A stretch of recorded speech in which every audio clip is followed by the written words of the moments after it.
Okay. Hello, everyone, and thank you for participating in the New Jersey Statewide Network for Cultural Competence webinar.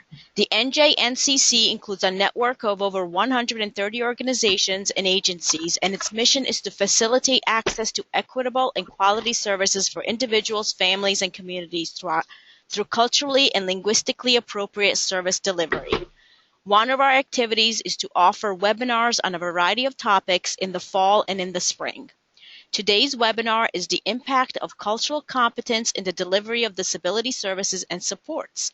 This presentation will explore the values and beliefs systems that shape the behavior of various ethnic groups and the ways that various cultures approach the understanding of disabilities, services, and supports. My name is Nancy Scotto-Rosato, and I'm a research scientist at the New Jersey Department of Health, and I will be the moderator for this webinar. Before I begin, I would like to address a few housekeeping items. Because of the number of participants, your telephone lines will be muted through the session. However, using the webinar technology, you can submit questions at any point during the presentation via the chat or questions box on your webinar console on your right-hand side. You can send questions at any time during the presentation. They will be addressed at the end of the webinar. Additionally, this webinar will be recorded and archived on the NJNCC website. Finally, a short survey will pop up on your screen immediately following the webinar. Your feedback is important to us, and we appreciate you taking the time to fill it out. Now, I am honored to introduce our speakers for today. We have Shelly Ann Dakers, who is a training and consultation specialist at the Bach Center. We have Casey Dudley, who is an autism resource specialist at Hackensack University Medical Center Institute for Child Development, and a family resource specialist in Moores, Sussex, and Hudson County, as well as a parent and engagement specialist at the New Jersey START program. Carolyn Hayer is our third presenter. She's the Director, Parent and Professional Development. She's co-director of the Region 1 PTAC and at the Statewide Parent Advocacy Network. Okay, Shelly, it's yours. Okay, thank you, Nancy.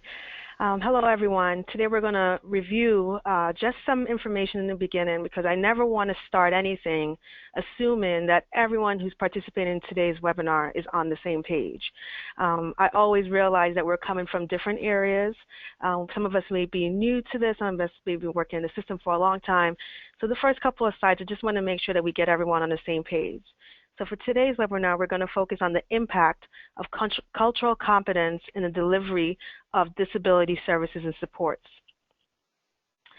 So we have our presenters who are here today. We'll have Casey and Carolyn talk a little bit later after the first couple of slides. So when we're talking about culture, just want to make sure again that we are all on the same page when we're talking about culture. It refers to the shared meaning, values, and belief systems that are learned and transmitted in our society and within social groups and influence individuals as a social institution and organization in terms of our customs, our social, political, and other norms and practices, religious and spiritual traditions, how we view relationships, and behavioral norms. So cultural groups are not necessarily linked to a common sense of ancestry, but again, it's really focused on learned behavior that's transmitted in our society and within social groups. So when we're thinking about culture applies to many different areas of a person's life. It's racial, ethnic, religious, political, professional, and other social groups. It is transmitted throughout our social and institutional traditions and norms to succeed in generations, and it also can be seen as a paradox. So while many aspects may remain the same, it's also very dynamic and is constantly changing. So one person can belong to several cultural groups at one time, and those cultural groups can change over time. So we really want to think about the level of importance within that cultural group and point in time and context. So in the broadest sense, culture are some of those things that we're used to, right? When we think about race, ethnicity, age, religious affiliation, sexual orientation, religious belief, professional affiliation, or any other characteristic that make up any of those kinds of affiliations. And your culture can be manifested in several different ways. There are some things that are highly visible, such as the way you dress, the language you use, how you greet people, rituals, sports, fashion, and then there are other ways that it can be manifested, such as our idea of physical space. What does it mean to be too close to people? Communication patterns, friendships, our status, problem solving, all of these things are just ways that people show what cultural group they belong to. Some of the behavioral expressions could be handshaking, so think about yourself, right? So you may belong to a cultural group where when you meet someone, you shake their hands, but someone else may belong to a different cultural group that when they meet someone, they may bow to them, as a way of greeting them rather than shaking hands. Also, other behavioral expressions such as dancing or music or the view of tattoos or piercings. So there are different ways that people show that behaviorally. In terms of our beliefs, you want to remember that there are different practices around beliefs for different cultures. So there are practices around birth or what it means to give birth to a child and where that takes place. There are beliefs in how people solve problems, their view on friendships or even time. I always think about, I like to travel, and I always think about when I go to some other countries, their view on time is not as structured or as definite as how I view time coming from my American culture. So here we view time, a lot of times my friends will say, early is on time is late, and then late is unacceptable. But I remember on a trip to Costa Rica, everyone is a little bit more lax, and whenever they give you a time, so if you're called for a taxi and the taxi says, I'll be there at 11, they always say más o menos, which means give or take anything, give or take 20 minutes, give or take 40 minutes, but it's not going to be exactly at 11. So those are some of the ways that you have to think about how a person's culture can be expressed through their beliefs. So cultural competence in itself is a set of congruent behaviors or attitudes and policies that come together as a system, agency, or among professionals and enable that system. So the agency or those professionals that work effectively will need to work effectively in cross-cultural situations. So when we're really talking about cultural competence, it's the behaviors, the attitudes, and the policies of your own organization and how that allows you not to work effectively in cross-cultural situations with people from many different groups. The word competence is really used because it implies building capacity to function effectively in cross-cultural encounters. And so when I talk about cultural competence, it's really looking at cultural competence on a continuum. It's not either I'm culturally competent or I'm not, but it's about working effectively across different cultures and how you adapt to that over time. Cultural competence is the result of an awareness of our own biases and knowledge of the factors that influence cultural differences and their similarities. So in the process, it requires that development of skills, attitudes, and behaviors. So when we're looking at cultural competence in terms of our organization and how we provide disability services, we really want to take a look at ourselves as an organization, as an agency, or any kind of entity providing supports and services. And for today's call, I'd like everyone to look at culture not just as race or beliefs, but also looking at disability culture that has its own culture, our own practices, our own beliefs around disability. And mainly, I want you, and throughout our conversation today, we're going to look at how that varies among other cultural groups. So to break this down a little further, so most definitions have two common elements. They always focus on two main areas. There's one, the recognition and adjustments of your own cultural imperatives, so your cultural awareness. And then the other part is knowledge and understanding of the culture of the individuals that you're providing these services to. So it's really about looking at yourself and looking at the other party. So it's with the goal, though, of effectiveness in service delivery in a cross-cultural encounter. So one of the things that I usually ask individuals to think about is, how does this apply to the work that I do? How does this influence the work that I do? So I'm talking about New Jersey right now. So New Jersey is a very diverse state. We're one of the smaller states, but we're a very diverse state. And so we want to make sure that we are reaching the needs of all individuals with disabilities within the disability culture, but also addressing the needs of how we can go about reaching these other cultures. So how do we provide services? And a lot of that is going to require flexibility on our part. So like I mentioned in the last slide, is the recognition and the adjustments of our own culture, and that's a little bit of a flexibility, and the knowledge and understanding of other cultures. So how do we build on that? Excuse me. Part of that is being willing to be open and accept people from other cultures and other groups. So it's going to require flexibility on our part. How can we reach out to other groups? We also have to be willing to try non-traditional interventions. Now, I work through a university, and a lot of times, you know, we have our own methods of doing things, and we come up with a structure or a way to do something. But sometimes, depending on the cultural group that you're working with or you want to reach out to, you have to be flexible with those kind of interventions and maybe think about ways that you could weave in some of your traditional methods, but also non-traditional methods for other cultural groups, because that's going to influence how those groups view you and your services and whether or not they take advantage of the services that you're providing. In addition, it's being an active participant in other cultures. It's not about looking at us and them, but also saying, well, what can I bring to the table for this community? How can my service help benefit others? But how do I actively engage and participate? And it shouldn't be a one-off or a one-time thing that happens. It should be ongoing. And you have to also be willing to examine the institutional biases of traditional practices and services. Other cultures, regardless of who they are going to view you and your services in a particular way. And I think it's important that we, as service providers, understand what some of those biases may be and how we could how we can be flexible in how we provide our supports and services to help meet the needs of diverse cultures. So to help us here with that, right? So you don't want to hear from me. We want to hear really from the parents. And from our conference that we had last year, the New York Statewide Network on Cultural Competence, through our conference, we got a lot of feedback that agencies and organizations like to hear from the people who are not taking advantage of their services, and also from people who are taking advantage of their services and how they can do better, how they can better reach out to their communities.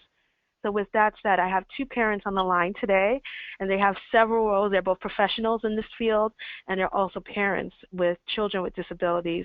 And we're going to talk to them to get their viewpoints on the service system and working with people within their own cultural community.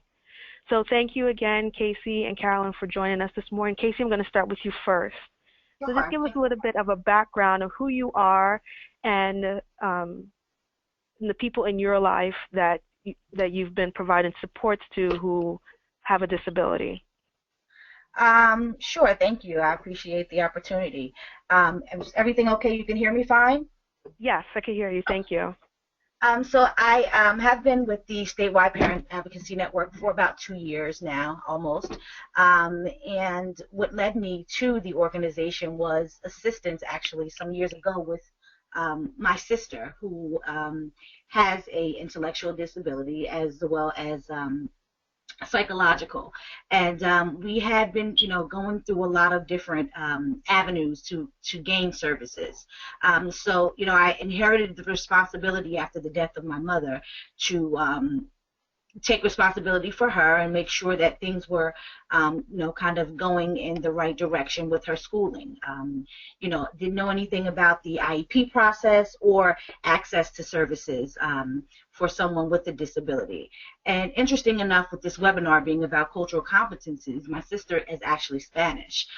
So, we come from two totally different backgrounds and really didn't kind of understand, that there would be hills and triumphs that we would have to get over when accessing services within the community and, through the state.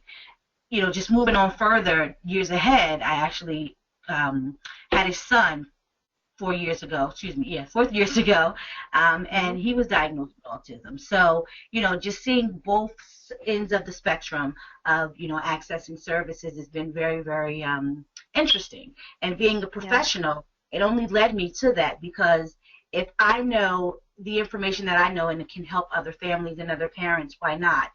There's so many parents that I see on a day-to-day basis, and families that, the smallest things they're not aware of that can help them get so much further ahead. It's just a matter of asking and understanding the system and knowing the right questions to ask. And so, Casey, I wanted to ask you, so you said that your sister, your adopted sister, is Latino, and Sure. you are from African American background. Absolutely. Okay. So the next question I have is, how are disabilities and other human needs seen within your own cultural experience and within your cultural community? How do they view disabilities? I mean, I think it has changed. It's not very much talked about in the African American community, and it's more so, I don't want to say put on the back burner, but I have seen that in the past. So it's really not talked about. And I don't know if it's because there has kind of been a stigma towards families or children that suffer or that have disabilities, but it's not something that it's at the forefront of a conversation. Mm-hmm. And how did your family react to now having a person with a disability within the family? Was there a difference in treatment, or how did they see your sister? How did they see your son? With my sister, it was definitely a difference. Again, she's from a totally different cultural background, so we had to adjust to very many different things, just culturally, right? Whether it was, like you said, the way that she eats, different holidays, things of that nature, the way things are celebrated. So that was the first thing that was an adjustment. The second thing that was an adjustment was no one knew prior to taking responsibility for her. No one in my family even, had access or even, dealt with anyone else that had a disability. So, it was more of a concern for me, especially from the elders in my family, that I wouldn't be able to come up to the challenge and actually take responsibility and knowing what I was doing. With my son, I think that my son was born very early. So he was born at 26 weeks. He was a micropreemie weighing 1 pound and 5 ounces. And a year later, he was diagnosed with autism. So with my son, I think because he was born a little early, it was more so expected, right? So, he was born early, so, if something happens or if there is something wrong, this is the reason why. And that's kind of how it was taken in reference to my son. It was, commented that, it can be fixed, he'll go out of it, let's just see. So it's not really, I think the education portion in the cultural background is not really understood, and people just kind of make assumptions of what they think, they believe, or know, and, not really trying to get the chance to understand exactly what is going on within the realms of working with or taking care of my sister and my son. Okay. And how did the cultural attitudes, so within your community, African American community, and within even your own family, how did the cultural attitudes impact your own immediate family, impact your interaction with services or service providers and support organizations? Well, I would say in reference to with my sister, it still happens. So if I am with her and we are in a facility or we're going to talk with a doctor or a professional about her accessing services, because believe it or not, we've been doing this for about 6 or 7 years and she still does not have a completed realm of supported services for her. So I'm always looked at as her support coordinator or her counselor or caseworker. It's very often that they ask that question and not realize that, yes, I am a family member. I am, the caregiver. So it's kind of shocking to everyone that an African American woman is the sole provider and caretaker of a young Latino young lady. And so with my son, if we're all together, my sister is sometimes looked as at the nanny, and kind of not even pointed out or questioned. So it's a little, it's uncomfortable sometimes, but we have to go into this full explanation about the identity of who we are, because we are a very multicultural family and we're very blended. So it's always a question, and the concern that should definitely not be. It should be where the programs and services are and how they get access to them. With my family, they don't really get to see that side, so I really can't say, because they don't really, they're not with us at the times that this is happening when we're trying to get information or get programs and services in the community. And since you started working with your sister and helping her get connected to services from the passing of your mother, did you find it easier or more difficult to receive services for your son? For my sister or for my son? For your son, were you more familiar with the services that were available? Oh, yes. Absolutely. Okay. So my sister was in high school between 2009 and 2012, and it was a long hurdle. And just going through the application process of DDD after she graduated, the unknown transition process and accessing services through DVR. It took us about 3 or 4 years before she actually received some services that actually kind of fit the needs of what we were looking for and what she was comfortable with.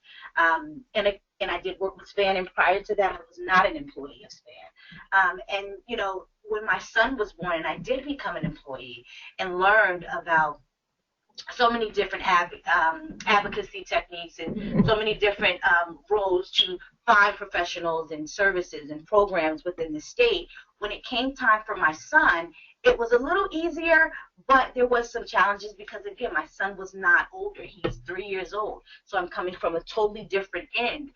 With my sister, it was about her getting out of high school. And with my son, it was about going through early intervention and getting services and then doing the transition through preschool. Prior to my son going to preschool, when he went to early intervention, I was a self-referral. He was a micro-preemie, and in my understanding, you should absolutely be referred to early intervention as soon as the child is leaving the NICU. And I was not referred. It took us about a year, where my son should have actually had services from the day one that he actually was released from the NICU. So how were you able to begin that process of receiving services for your son? Just kind of instincts of being a mother. When you know. And again, he was born very early. So, I just kind of kept an eye on him, noticed certain things. I was very, very frequent to my doctor's visits and connected and trying to understand what his milestones should and should not be. And it got to a point where every time I went, it was either he's a preemie, this he's going to grow out of it, this is going to happen, or he's a boy. Boys are slower than girls. And, that excuse just wasn't working for me anymore. So I went ahead and took the initiative to refer my son to early intervention services. Okay. Thank you very much, Casey, for sharing. So now we're going to turn to Carolyn. Carolyn, are you there? I'm here. Can you hear me, Shelley? Yes, I could hear you. Thank you very much for being on the webinar with us today. Great. It's my pleasure, actually, to be here. And would you like to go ahead and just give us a little bit of a background of where you're coming from? Sure. As mentioned earlier, I am the Director of Parent and Professional Performance for SPAN. I've been there for 16 years now. I'm also the parent of a young adult. Well, not so young anymore. He's actually 28 years old. Wow. So a young man with autism. And so I've had the opportunity to be on this journey for quite a number of years and have actually seen how things have changed over time. But I think the important thing, and I'm so excited to be part of this webinar and this conversation around providing culturally competent services to families, particularly families who are who have a family member with a disability, because I think that for all of us, families as well as professionals, that we are all our cultural competence is ever evolving.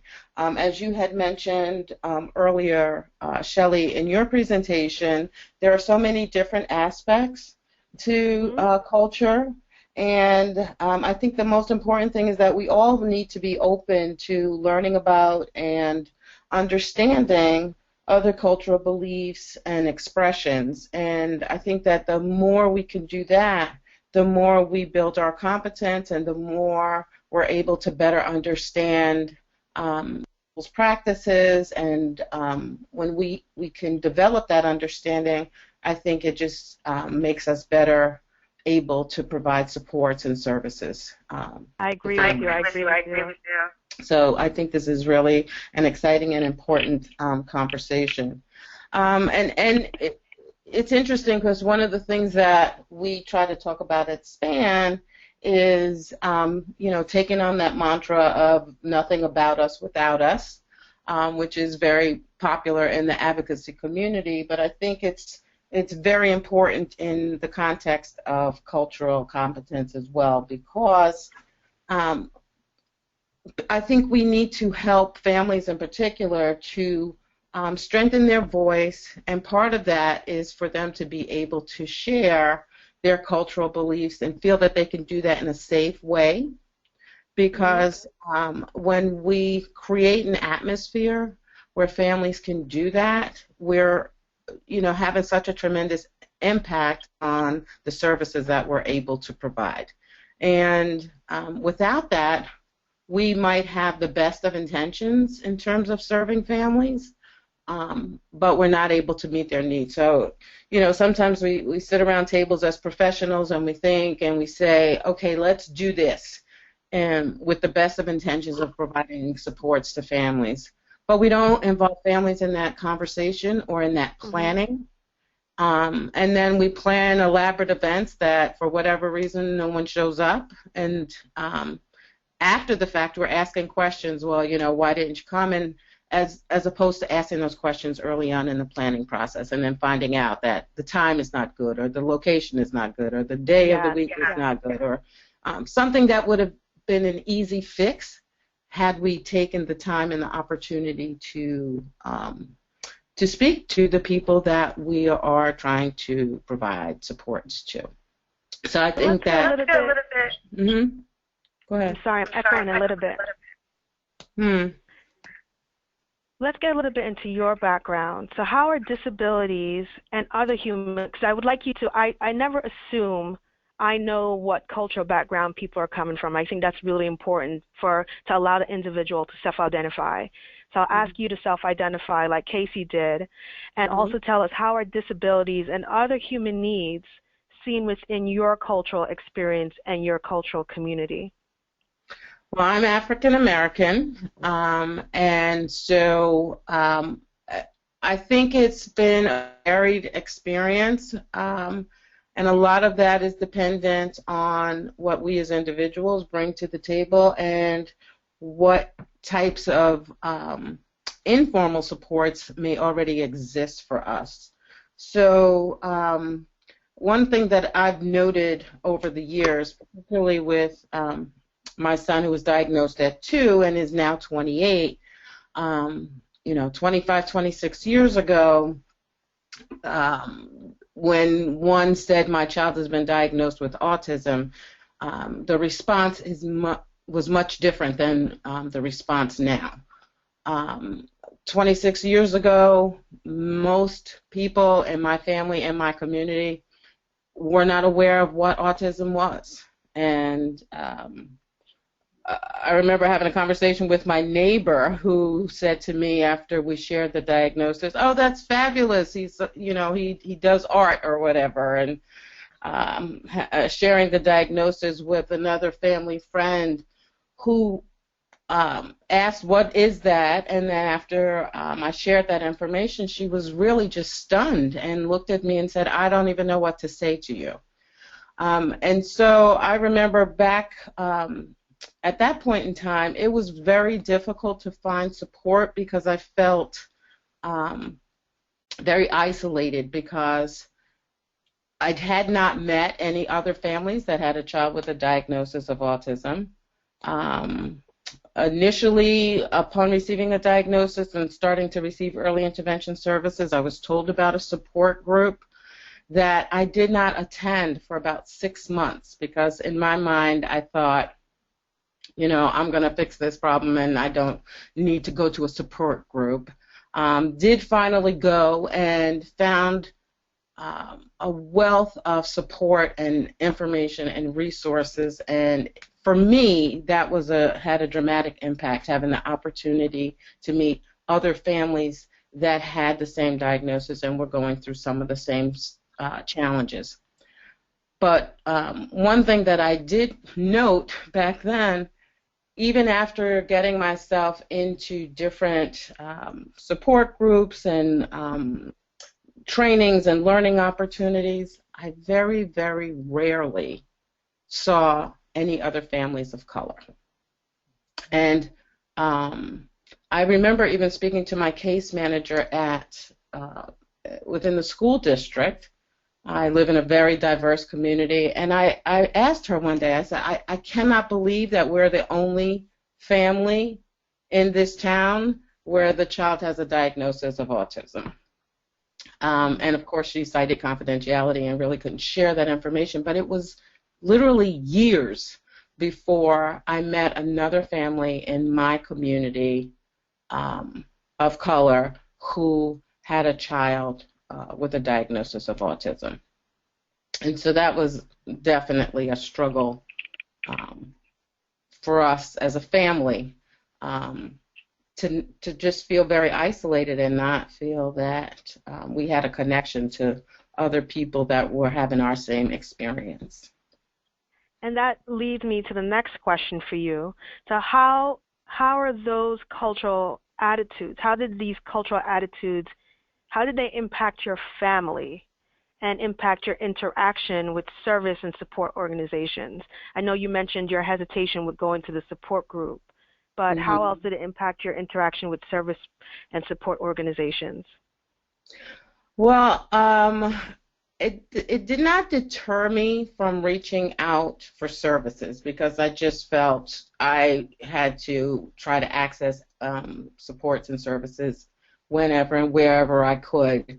But it did have a tremendous impact on our family. In terms of feeling comfortable and supported when going out into the community and to social events and to other activities, because the feeling of isolation and not feeling that anyone else would understand what we were going through and dealing with, whatever it was, challenges, challenging behaviors, tantrums, food preferences and choices, all of those things had a huge impact on where we would go, when we would go, and who we would socialize with, because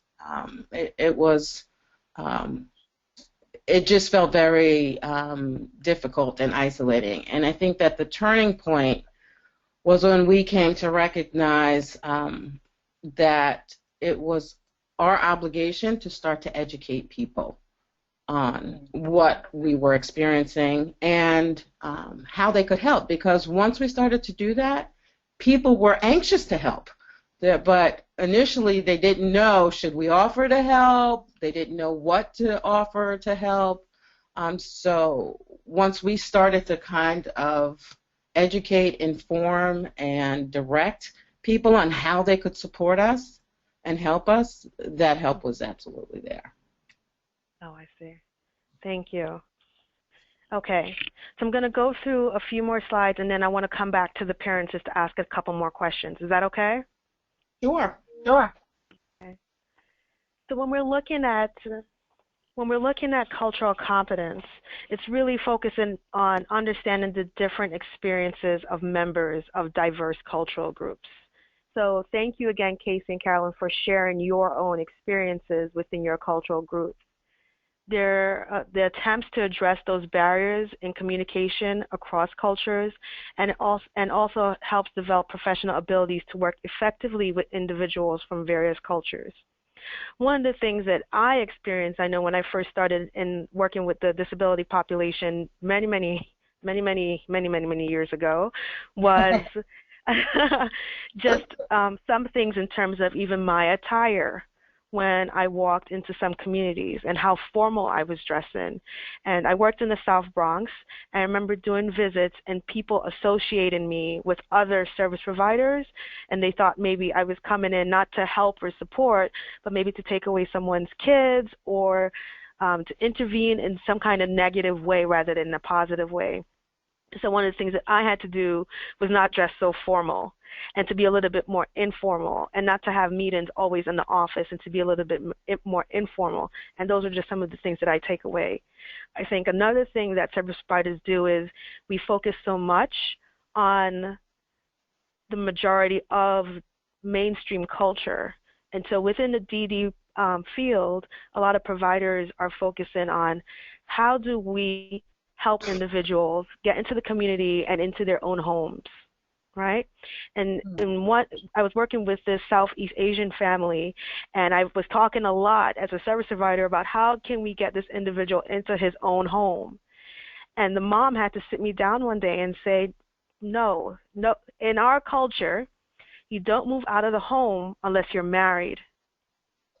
And so this individual was not married, and the idea, I was almost projecting my own ideas rather than listening to what they wanted and how I could properly support them. I was projecting my own ideas of what life should be like for this individual. So those are just some of the things I think we should keep in mind as service providers, is that listening and that flexibility in how we provide services and how that's going to help us to connect to various cultures. If you're thinking, as a service provider, then how do I start? Where do I start? What do I do? There are strategies and resources that are out there for you, and I have a couple of links for you towards the end of the PowerPoint. But you really want to start with like a self-assessment. What can I do? Who am I? How do I see myself? Who is my organization? So you could do a self-assessment for yourself, and you don't have to share that with anyone, but there are also organizational assessments. When you're coming into diverse communities, you need to look at, well, how does my organization look? Do they represent members of the community? Do my services represent members of the community? Am I providing services in a culturally competent way that addresses the needs of this particular community? Also, there's training that's out there. There are cultural competency training competence training that's out there. And I know we speak a lot about cultural competence within this webinar so far, but we want to remember the linguistic part of it. So it should be cultural and linguistic competence, because there are different ways in how we communicate with other individuals. So it's not just within the culture itself. And so there are all these strategies that are out there, whether it's through self-assessment, getting to know yourself, and providing that instrument to your staff members, or doing an organizational assessment to look at who you are, or participate in training for your staff. It's not a judgment. As an organization, don't look at this as a judgment. Don't say, I'm not culturally competent, my organization is not culturally competent. It's more about thinking about where you are on that continuum and how you could continue to progress and move along that continuum. So it's not an absolute that you are or you're not. Also, you want to incorporate the family as much as possible through the planning process. So the planning process is that family and are very culture-centered, where you may meet individuals and their families at different times of the day or different days of the week, or provide those kinds of supports in different ways, are going to also be very helpful. And I love to always say, don't assume, right? You always want to ask the individual, where do they belong in terms of their culture? How do they see themselves? How do they self-identify? Because I think one of the worst things that we could do as service providers is look at individuals and decide where they belong, rather than asking them where they belong. And remember, it's going to be something that's flexible to them, so they can identify stronger with one area or another at a given time. There are some questions that we need to ask ourselves as professionals working with people with disabilities. Consider even just as a self-reflection instead of an assessment. Do I respect the individual or the family's culture? Am I respectful to them when I speak to them and how I engage with them? When meeting the individual, do I do most of the talking, or do I listen to their concerns? And am I interpreting or recognizing what they're saying in terms of where they belong culturally? Do I ask their opinions or their advice, or am I lecturing to them? Could I learn something from them? A lot of times as service providers, we think our only job is to provide that support or service, when it should be a give and take. It should be a process where we learn from individuals and their families, as well as we provide supports and services to them in a culturally competent way. And also, do I make an effort to minimize social barriers? Do I make an effort to make the individual and their families comfortable by getting to know more about them? Yeah. Additional questions: in what circumstances do parents have a share in the decision making about what happens to their individual? And this is going to be even more so important when the person is of age, when they're 21 and they graduate from school. Are we just meeting with the individual, or are we meeting with their families as well, who are going to have their best interests at heart, who want to participate in the meeting, and what does that look like? Also, would I change my practice on the basis of something people I've supported have said? Are we being flexible is really what that question is saying, or do we always do things the exact same way each and every time? Do I believe parents if they describe their child behaving in a way that may seem different from my knowledge of the individual? The same thing applies here when we're talking about disabilities. Within the disability culture itself, we don't want to assume that we know everything. So when a parent is identifying behaviors, or the individual is identifying behaviors that it may not seem typical to us, we still want to keep some of that information in mind and say, well, maybe, right, because that saying, if you've met one person with autism, you've met one person with autism, okay? And so there's going to be that variety even within disabilities, and we should be open to that information. And then think about also who sets the agenda for the meeting, okay? So who is leading the meeting? I always think that organizations need to adopt cultural competence more than on a superficial basis. We're not just going to look at what we're doing on the surface, but we really want to ingrain it within our organization and say, well, how is our efforts to be a more culturally competent organization embedded within our mission statement and our values that are governing what we do? You also want to incorporate cultural knowledge into your policy making, into your infrastructure, personnel policies, and service provision, because you want to think, we want to make this part of who we are as an organization, that we are, enabling or helping different communities. We also want to require cultural competence from its employees and use it in your performance evaluations. Are you looking at how your employees are interacting with different communities? Are you providing them with the supports and that the staff person may need? Maybe there's training that they need, and are you providing that information so that they can go out and provide the best services and represent your agency in the best way possible? You also want to develop non-discriminatory policies and implementation mechanisms, and think about following the class standards. If you're thinking, okay, cultural competence seems like such a broad subject to me, where do I start?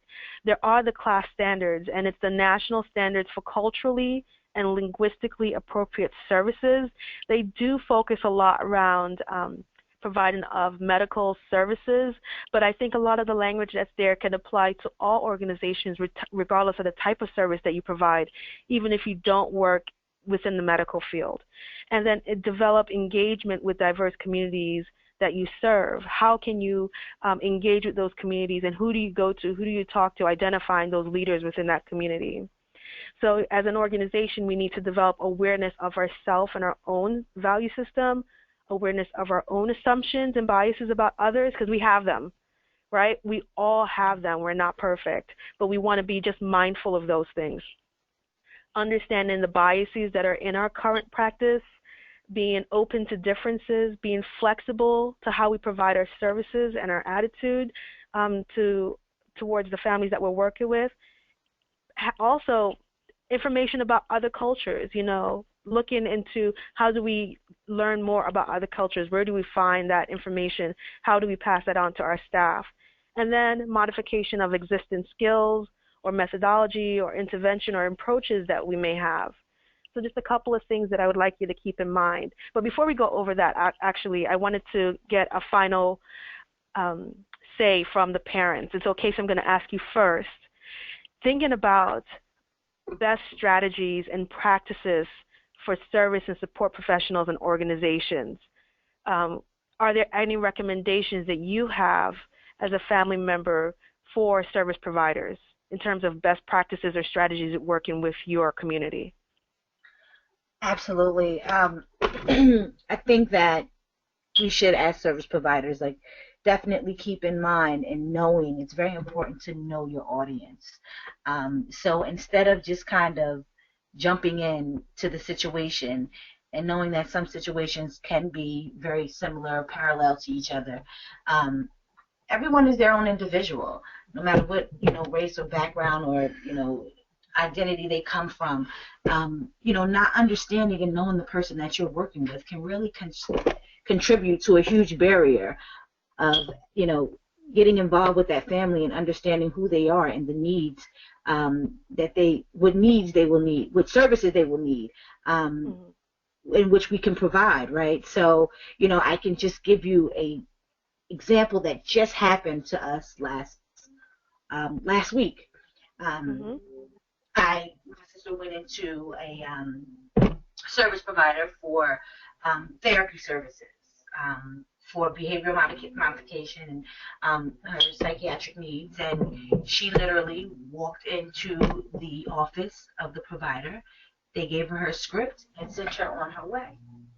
And my sister having had issues with sleeping and having some audio hallucinations, things of that nature, and no one said anything to her. No one talked to her.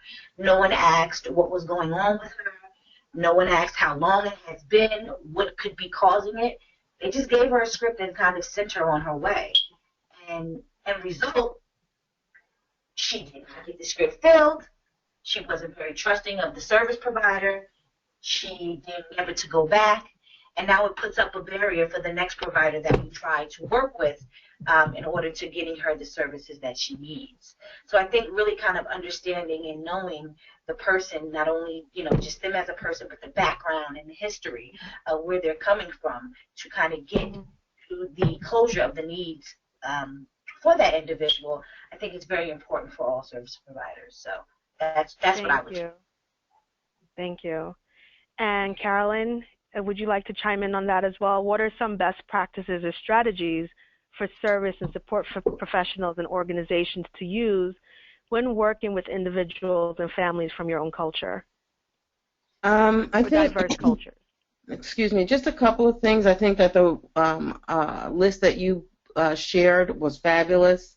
But I would also just add to that, recognizing the informal supports that families may have access to, such as their own extended family, their neighbors, their friends, their religious communities, and that not everything has to come from the professional support that's available, and not only to recognize them but encourage them to tap into those informal supports. And I also think that it's important for us all to recognize and be respectful of where a family is in terms of readiness for support. They may not feel the need to fix whatever it is that we are trying to fix. And so we have to talk to them about that, have a discussion, and certainly be respectful of their feelings about it. And then finally, and I think this is probably the most difficult one, as professionals, I think it's critically important that we figure out how to manage the conflicts that may arise if we're supporting families when what they want, need, or request differs significantly from what we would recommend or what we would like to see. And then how do we figure out a way to manage that, to provide the family with what they need, even though it may differ greatly from what we believe in. And I think that's a difficult challenge for many of us. Thank you. Thank you. And so there are a couple of things that I have listed here of things to keep in mind as I think for everyone, regardless of whether we're just an individual providing a direct service or within our organization, is that we should be respectful to all cultures.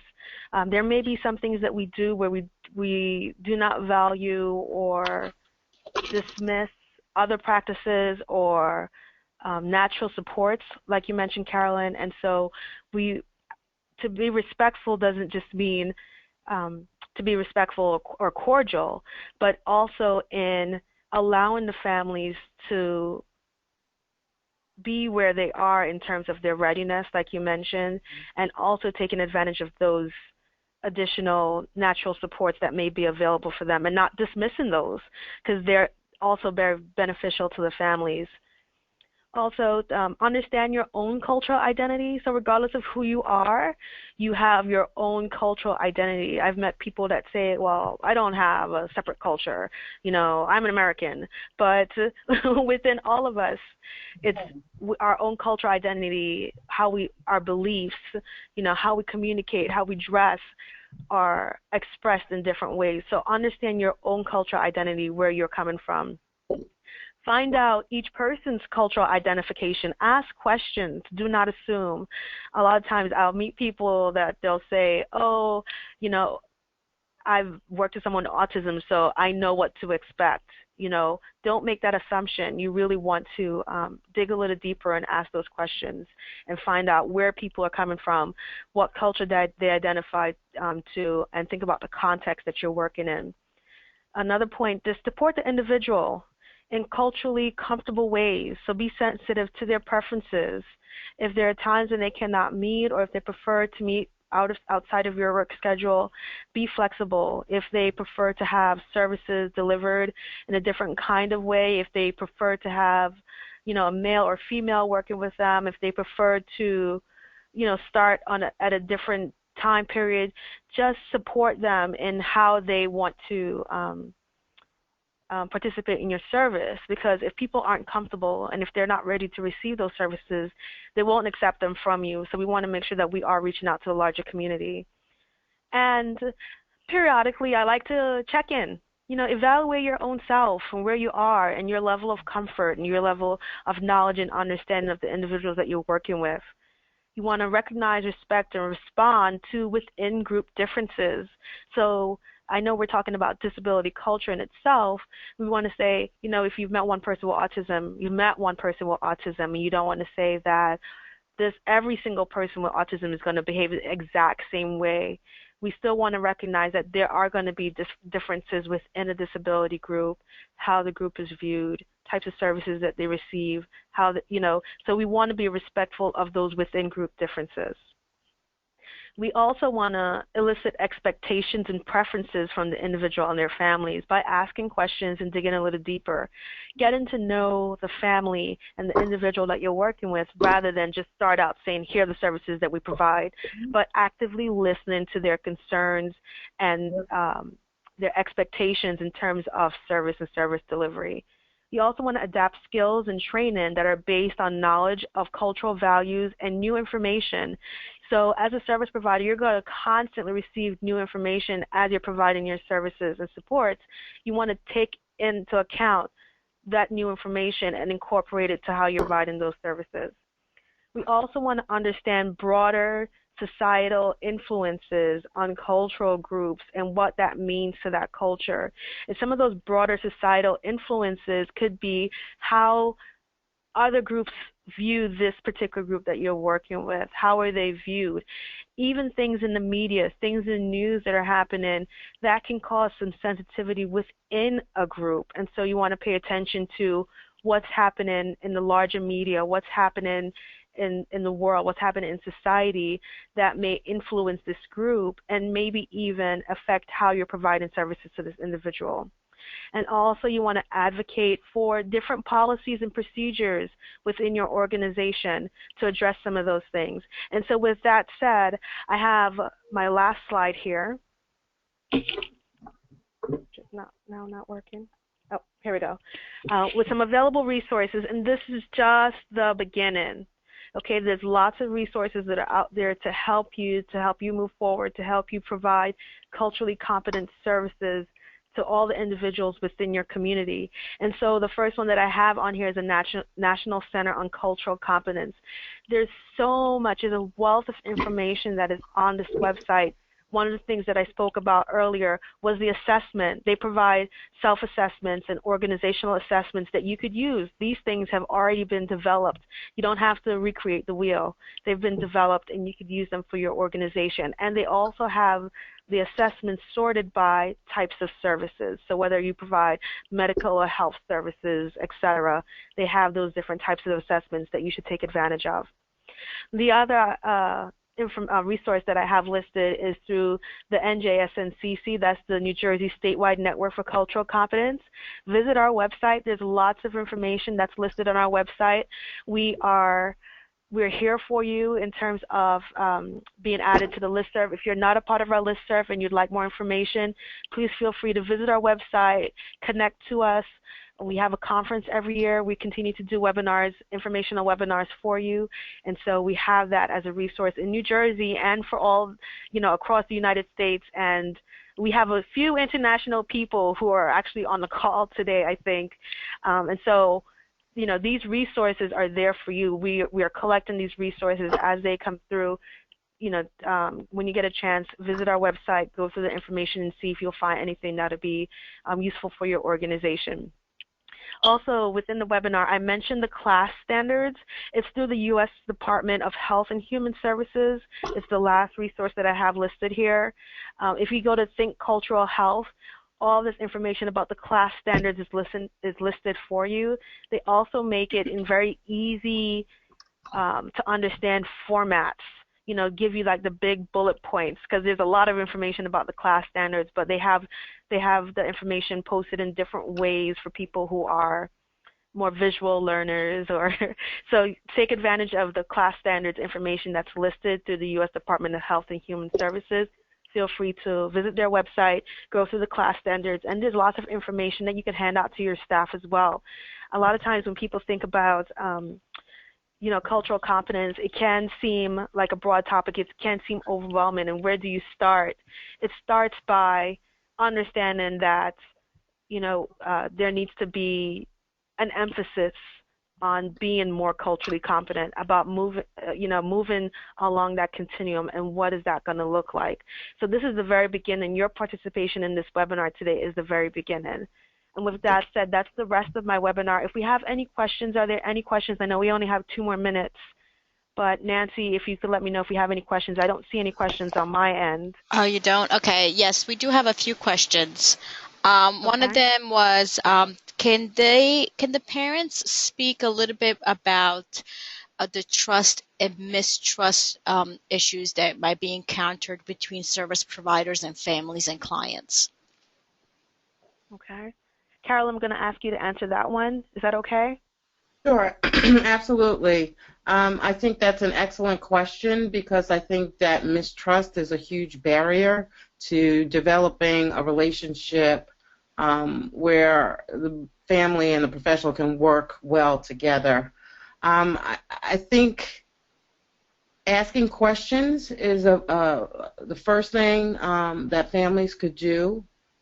It's okay to ask professionals questions about what their expertise is, what their experience working with families similar to yours has been. So I think that's the first thing. And I think the second piece of that is that families really need to develop the ability to share information, but to advocate for what they want and need for their family member. and to have a discussion, to gain the skills to be comfortable having a discussion. If a professional makes a recommendation that you don't really agree with, then that's the time for some conversation and discussion. And I think that goes a long way to help to building a trusting relationship, partnership to move forward. Great. Someone also asked about Casey. Casey, you work at the Hackensack University Medical Center. Can you tell us a little bit about what you do there and how do Latino families know about it? Do they access it? Yeah. So, it's a grant that through SPAN, where we have come in and on the medical home project, and as a autism resource specialist, I assist with the pediatricians there and assisting families as well, with understanding and knowing about how to get services, right? Resources, whether they're in school, in the community, giving them information on how to advocate for their children, and what's out there in reference to services that they may not be in contact with. Yes, Latino families do access the services. Normally they are usually patients that are within the hospital, and I do have a translator. If I'm meeting with someone that is not that does not speak English, so I do work with the translator. They come in, I meet them in person or over the phone. But yes, Latino families, I work with them all the time. Okay, great. And I think a great way for families to get connected to is through SPAN. Both Carolyn and Casey work for SPAN. Can someone give SPAN's website? Yes, I'll put it into the question box here. Great. And so the other thing that people wanted to know is about the presentation. Shelley, is this PowerPoint going to be available, or can people contact you? How can they have access to the PowerPoint? I know the webinar. I'm sorry. I know the webinar is going to be, the recording is going to be available on the NJNCC website, but not the PowerPoint. No, the PowerPoint is not going to be available. I'm sorry, but you can view it through the webinar. If there's additional questions that they have about the PowerPoint or any information that they'd like, they can contact me directly. And my email address is ShellyAnn, ShellyAnn .Dakers, D as in David, ACRES, @rutgers.edu. Great. I also wanted to mention that the NJNCC does have a Facebook page. So feel free, please, to go and peruse the Facebook page and like us click on like us. So I think this concludes our webinar. Thank you so much. Like I said, I mentioned the webinar is going to be archived on the NJNCC website. And please, once the webinar is over, please don't forget to complete the survey, which will appear on your screen once we end the webinar. Okay, thank you very much. And if you have any additional questions, feel free to contact us. Okay, thank you.